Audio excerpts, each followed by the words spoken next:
Are you tired of juggling a million to-dos and still missing appointments?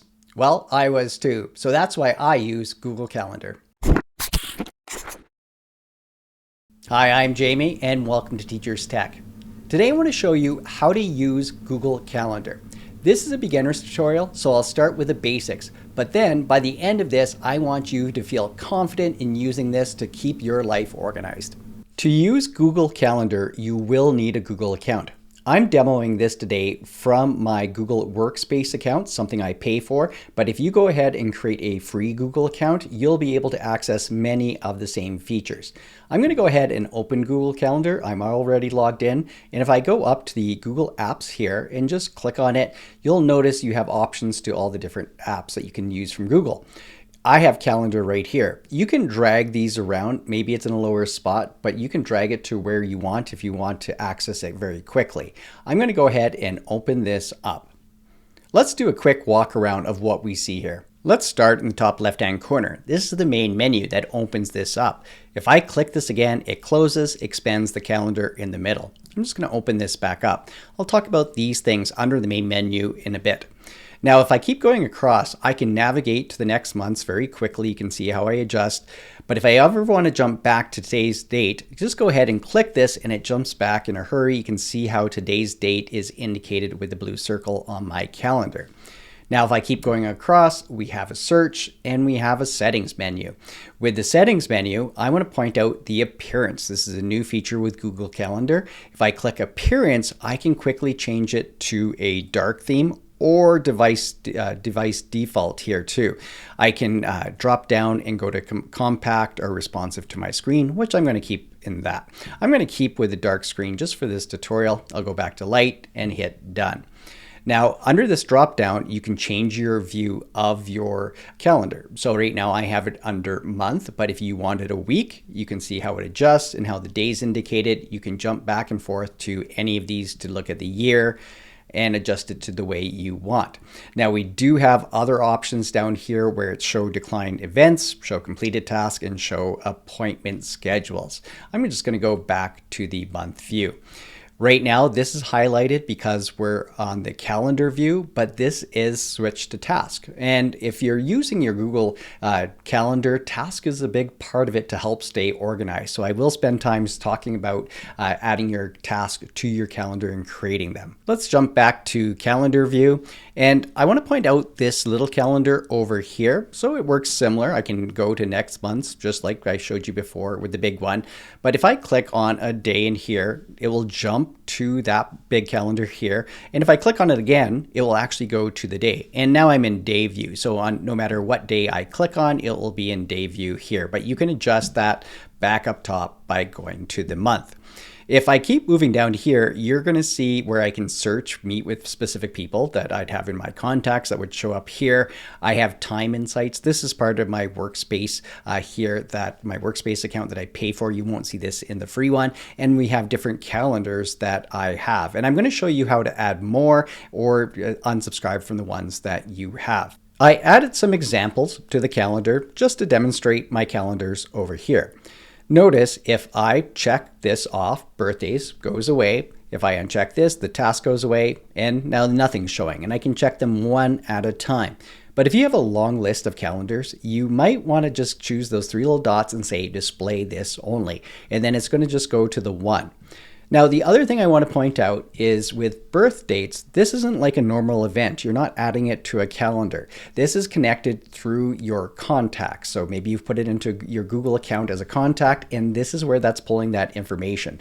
So if I click on contacts over here, notice that under this demo, Jamie, I have a birthday of November 15th, and that's why it's showing up in here. So if you want to add birth dates to this, you need to add it to your contacts. Now, the other thing I want to point out, we have task, and you can see I have a pending task and a Google Forms task. I showed you up top here, we have switched to task view. That was because this one had a date on it. Notice 6 days ago. If I just go back to this view, I can also get to the task over here. So if I click on it, this is just a different way you can look at the task, and then each of these can have a date applied to them. And I'll show you more about that in a bit, but I just want to make sure that you understand the different views of my calendar. Before I start adding events and tasks, I just want to point out some of the settings up here. So I'm going to go to the settings menu and choose settings. If you go at this point, you can choose your language, your country, your date format, your time format. You can add your time zone in here.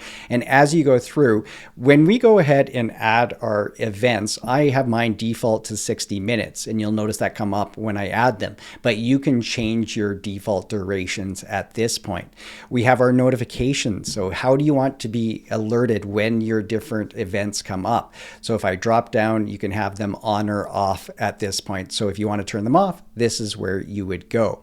And on the calendar, how do you want it to look? So right now I have show weekends, show declined events, show completed tasks. You can turn these off or on. So if I wanted this off, show weekends, if I go back, notice that I have Monday through Friday here and the weekends are gone. You can go back to your settings and just turn that back on by simply clicking it again. So go through and take a look at the different settings that you have available through here that you can quickly add. I'll come back to some of these a bit later. The other thing I want to point out, if you have a certain window you want to see, using the little calendar, if I'm in November, and let's say you can see I have the 13th, 14th, 15th. If I highlight the 13th, 14th, 15th over here and let go, it automatically goes to those 3 days.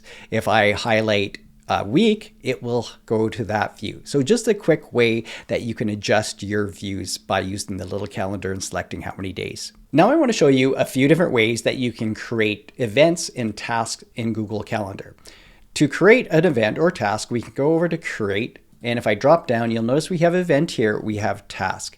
If you're using the free version of Google Calendar, you're not going to see these 3 options right here. Now, if I close the main menu, we can get to event and task right through here as well. I'm going to open this back up here just to go through this way. So I'm going to go and create an event. And for me, an event is something like a meeting or somewhere I have to be at. A task over here, I can switch also at this point, would be something I need to get done. But I'll let you sort that out, what works best for you.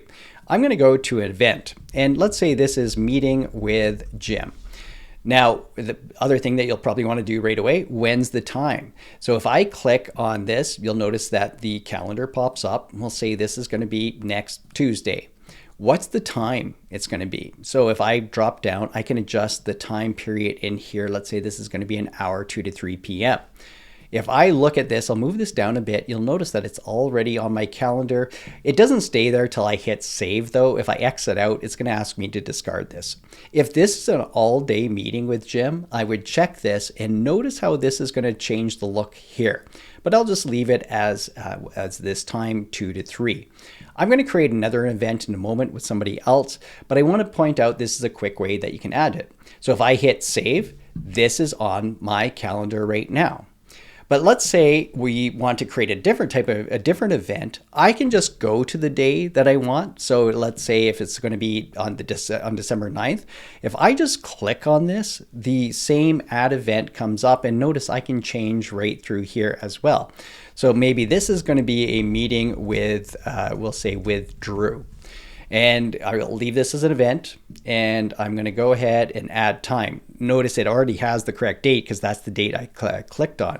If I add time, I can go ahead and pick a time from here, just like I showed you before. The other thing I want to point out is that we have more options. Now, more options is going to open up everything at once. And just so you can see input, it has all the same options, just a different view to it. So I still have my time in here. Do I want this to repeat? So if it's something that's going to happen every week, I can go ahead and say weekly on Monday, and it's going to add it to my calendar on those every Monday. I'm just going to leave this as does not repeat, but you can see all the different options that you could put in. You could put an event as a birthday and have it repeat annually that day if you wanted to go through, if you weren't using your contacts, but I'll leave it does not repeat. We have our event details. Now, is this going to be a in-person, or maybe you need to add a Google Meet to this? If I click on this, this will add a link that the person will be able to click right in here. So now they have a link that they'll be able to join. And notice that we have different options. When we open it up, we can see through here. Now, if I keep going down, is there a location? Well, this is virtual, so it won't matter, but you could actually put a location in here and it will go find it. So if I start typing in Los Angeles, it comes up in here and that would be the location. I'm going to leave this blank. Notification. I'm going to show you how to set notifications too, so you from your settings. But do you want to get notified this about 10 minutes? Usually I have mine set for about 10 minutes before. If I drop down, you'll see that I can change the color. So maybe meeting with Jim, I have it as a different color just so I can recognize it. Do I want it to be busy? Yes, I do. And this, you can even add some more information down here. Is there meeting notes? So I could go ahead and add meeting notes to this. I could go to my Google Drive. I could go grab something from here and insert it, and it puts it in, and I can just add a description to this in here. So now once I get everything set up, another important thing is to add different people to this. So if I go to add Drew here, this is going to be going over to their calendar. This is an important thing. So I'm going to bring his calendar and show you what he gets. Now I'm going to go hit save. Do I want to send invitation emails? Yes, I do. So I'm going to go hit send. And I'm going to invite all guests, even though I know they're outside my organization. And I'm going to create and share because the documents need to be shared with this person. And I'm just going to say share with people here, save event, share anyway. And now that is going to be set. Here is the meeting with Drew. Notice the color on it. Let me bring over his calendar. Here I am in the demo email, this Drew person. If I click on the email, you can see I got an invitation. Am I going to go? So this is as Drew. I can say these different options. I'll hit yes. And notice that it was showing me that we have our attachments and notes in here as well. If I check out his calendar, we have this meeting on December coming up. So if I click on it from his perspective, I can see who the organizer is, who's going to it, the different notes, and when the person is joining, we can join by Google Meet right here. When I come back to my calendar and click on this now, notice that there's this little check mark beside Drew. This is telling me that he said yes. So this is a great way of keeping track of people by sending invites to other people. Then you can just check who's going to be attending those meetings. Another way you might create an event is a multiple day. Now I could go ahead, just like I showed you before, click on any date. I can go ahead and pick multiple days on this. So if it's going to go from December 10th to December 13th, and we'll call this a golf trip here that I need to plan. I can maybe have it a different color, drop down just to identify something personal. I can invite the people. I don't think I'll need a Google Meet for this. I'll hit save. And so I can have it go over multiple days. At any point, you can edit these events that you have. So if this is going to change, I could do it a few different ways. I could drag it to a different spot. So even something like this, I can drag it. I can click on it once and I'll get to the information, but I can edit at this point. So let's say this meeting, I already moved it one day, but now this needs to have a Google Meet connection. I can click to add that, and that's going to be part of it. And I can make an adjustment. Well, this is going to be all day, and hit save. And now this is updated. If we're moving a date that's connected with somebody else, if let's say we even move this to a different day, they're going to update, send emails to those people to get them notified. So this is a great thing. So if you do it, you don't have to go and send those out. It will automatically do it once I hit send, and they're going to get the update on their calendar. If I was selecting multiple dates too, I can simply drag across any of these, and then it's going to open up with the information to put in. If you need to remove any of these events, you can click on them, go to the delete event right here. You can also just right click on these different events and click delete. If you ever wanted to change the label color, so if you didn't want it to be blue, I could change this to a different color and it quickly adjust. You can also use Control Z to undo your last step. So if I press Control Z, notice it goes back to what it was before with blue. Now, the other thing that I want to show you was adding task. So I can go over to create, and I can create my task this way, or I can click on the date like I showed you before and just move over to task. And let's say I need to buy dog food for this. And to me, that's kind of a task item I might put it in. So I could add a description. I don't think I need one for this. I understand what the task is going to be. but I can change the time. And so maybe I want to change it towards the end of a work day or a certain time I know I'm going to be somewhere. So maybe I'll put at 5 p.m. I'll know I'm going to be leaving work, and I'm just going to put save. So this gets identified here as dog food, and I'll get a notification before that time, maybe 10 minutes. Now, if I go up to the task, switch to task up here, I could also add tasks this way. So if I click on add task and I'll say by birthday present. So I'll just say like this. I can add details and I'll just say maybe it's for Keegan. I'll add a date or time. This is going to be in December. We'll say on the 21st. I'll hit OK. And now when I switch back over to the calendar view, notice here it is over here. And I can drag these around just like I showed you before, and the task gets updated with the date. Now, the other thing I want to point out, these are always blue. So if I right click on it, I can't change the color this way. But if I go over to task here in options, if I said, you know what, I want my task to be purple. Now this one got this, since it's a timed one, got changed to purple, and this one got changed to purple.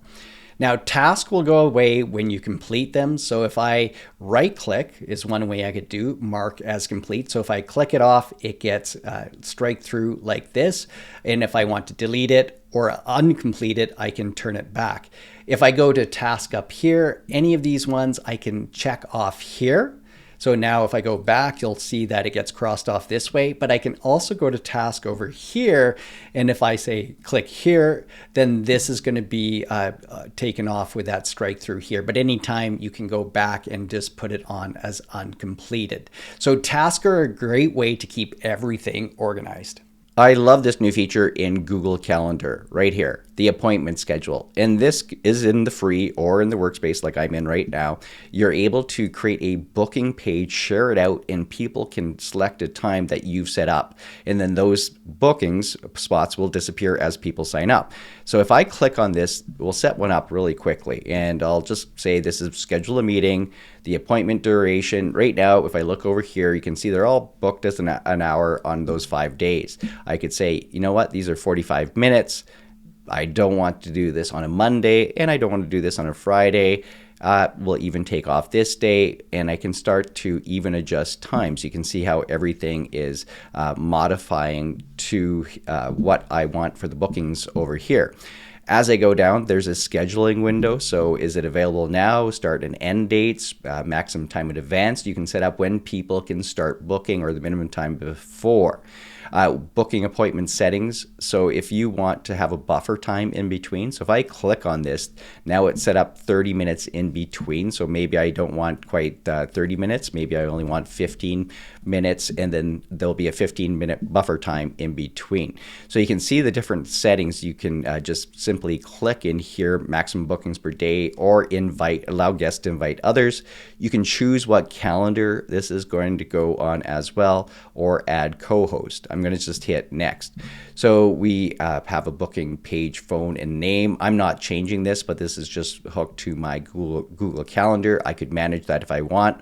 Location and conferencing. I could even add a description here. So I'll just say scheduled meeting.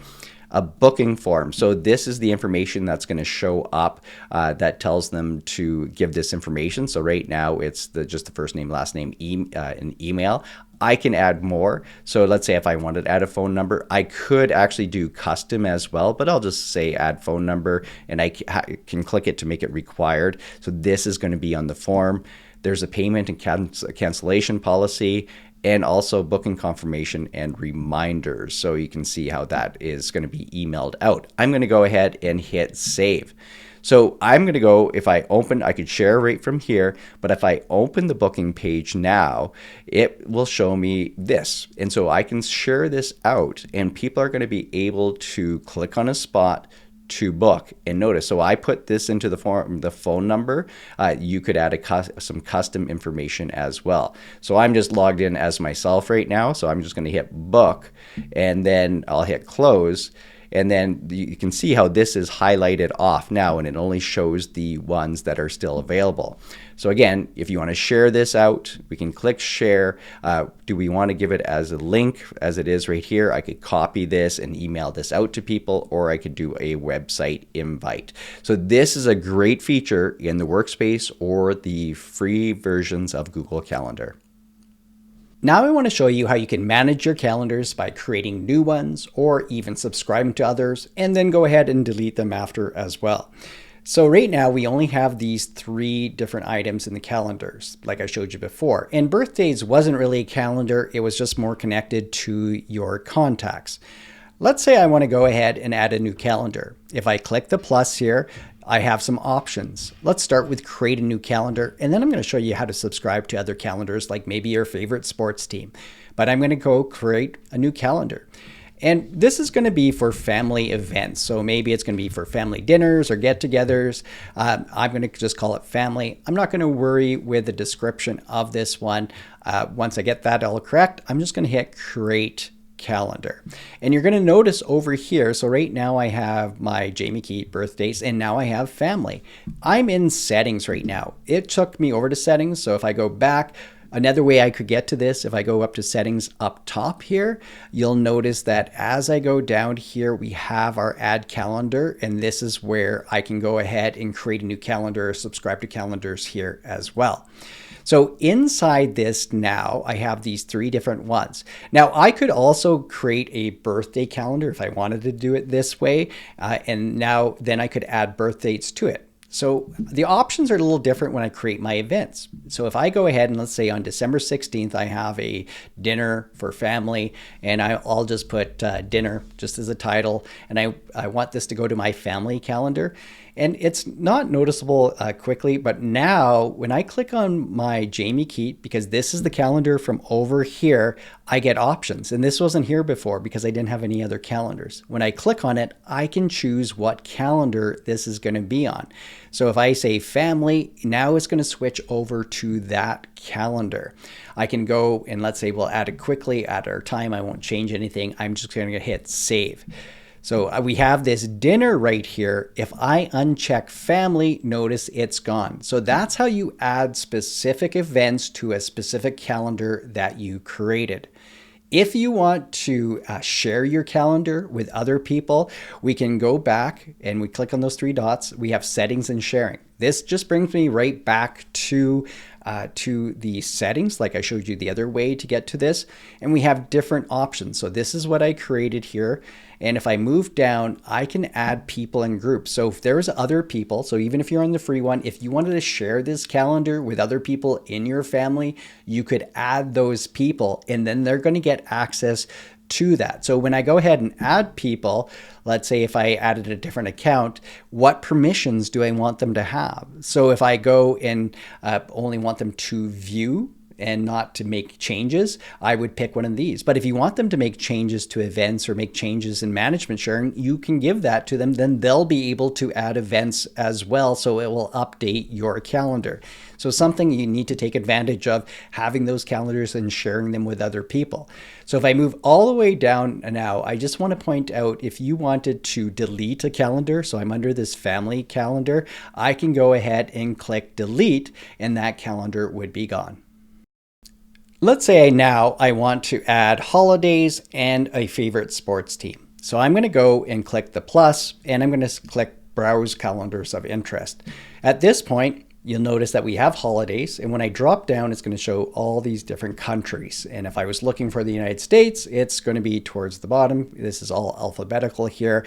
As I go down to the very bottom, you can see right here. If I go at this point and stretch these out, I can uncheck certain days if I don't want them there. If I keep moving down, you'll see that we have different sports. And let's say I wanted to follow the Detroit Lions because they're having a great year. So I can go to football, I'm going to go to NFL, I'll look for the Detroit Lions, and I have that selected. On the side, notice all the different calendars that I have showing up right now. Let's go back a step. And if I take a look at the calendar, I can see I have Christmas showing up and Christmas Eve, New Year's. I have a Detroit's Lion game right on the 30th here. Same thing with the other ones. If I uncheck, it goes away from there. And we can also change our colors. So if I wanted Christmas to show up in green, I can make those quick changes. At any point, if you want to hide these calendars, so if I go to hide from list, it didn't delete it, it's just hiding it. I'll show you where we can unhide them again. If we go back to settings on this one, we have the holidays in the United States. See how this is showing calendar list and it's hidden. If I click it, now it will show. If you want to unsubscribe, all you have to do is remove the calendar at the very bottom. It's just like delete one. I can click unsubscribe and it's going to remove it from the list on there. So now I only have the holidays and I don't have the Detroit Lions anymore. So if I go back, you'll see the options there on the side. If you're using Google Calendar in Workspace, you get a few different options like I mentioned before. You can set a focus time. So a focus time, you could pick a certain time and then you're not going to be interrupted. So you could mute chat notifications, automatically decline meetings. The other thing you can do is mark an out of the office. So if you're out of the office on a certain day, you can pick that time and it's going to show up in your calendar that you're out of the office and you can automatically decline meetings. And you can also have your working location shown. So if I was going to pick maybe a day or 2 days, if I pick multiple days here and all day, let's say I'm at home, I'll hit save and I'll hit OK. Now on my calendar, it goes across that I marked at home. Like any of the other ones, I can open them back up and delete it if I don't want that there anymore. Did you know there were shortcuts in Google Calendar? Here's an example. If I just press C on my keyboard, it goes to create event. If I press Y, it automatically goes to the year view. If you're wondering where do you find out about where all these shortcuts are, just hit the question mark on your keyboard and you'll see all the different shortcuts here that you can learn about that will save you a lot of time when you're using Google Calendar. The last thing that I want to point out is to make sure that you install the Google Calendar app on your mobile device.